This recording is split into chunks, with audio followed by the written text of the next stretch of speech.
respecté manager am respecté ñi muy àndal tey entraîné lamb dina ko dégg.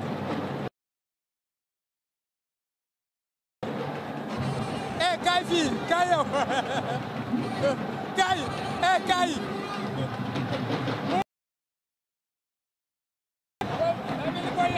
waaw booy mooy loolu. bilaay ñun dañuy lamb bilaay suñu bët daa am fuñ ko teg waaw ñun de sonn si man daa am rek sant waa Jaara Géej ñëpp bilaay man daa am loo xamante ne dama ko war a yëgale sama carrière mag aada mbër la woon aada sama mag dafa jëloon si yoonu gaal yi ba léegi nii gisuñu ko wallaahi damay yeggali carrière am sama carrière sóoru ñëw kon gars yi nañ ma xaar bilaay wallaahi taalaay. mais ñëwal ci bëre bi vite fait bien fait bëre bi ak xeex bi. man waa Jaara Géej du ma leen yàggal fenn xam nañ bëre bi ne si man war na góor na alxuraan ngeen booy maa leen daa ko bëre fuuf booy ku si xeex man dama lay jàngal xeex te bëre bu yàggee si bëre ma jàngal la bëre. mais xeexu gauche droite dafa raar ci xale. waaw noonu la demee ñun dañoo jàng xeex tarbiyu ko tey jii nii tey bu ñu ñëwee fii nii tey si làmb boo ma woowee si xeex da nga may gën a yombalal sama liggéey rek di sandaat waa Jaara Géej bu baax a baax di sandaat men bi mooy sama 3e combat 3 victoires.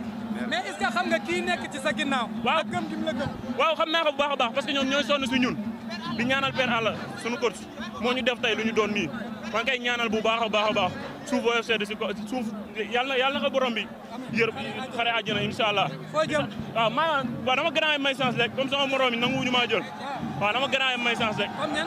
waaw maa la su ma tuddee tur mbëri da ngay tudd tur ñuy daw am na bëre boo xam ne moom war a bëri le 22 man ak moom la woon journée bi daf kaa daw le 22 juin bii nii daf kaa daw maa ngi koy xaar mooy fils de Mbaye Gueye. maa ngi koy xaar. waaw maa ngi sant nag suñu maire bi bu baax a baax di santaat waa Thiaroye Géej bu baax a baax ñi ma jàppale si combat bi yëpp maa leen di sant bu baax a baax di sant suñu caméraman bi nii war na alxuraanu kay lu ma ko jëndalee matériel rek laa woon te wallaahi si làmb laa koy amee te dinaa ko si jëndal matériel wallaahi.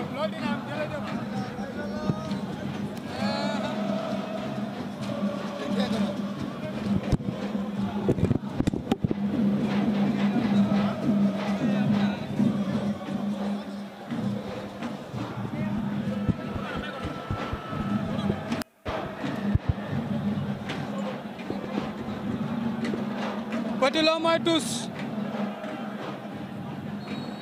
Fatma Dia ñëpp ñam Petit Lo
waaw lamb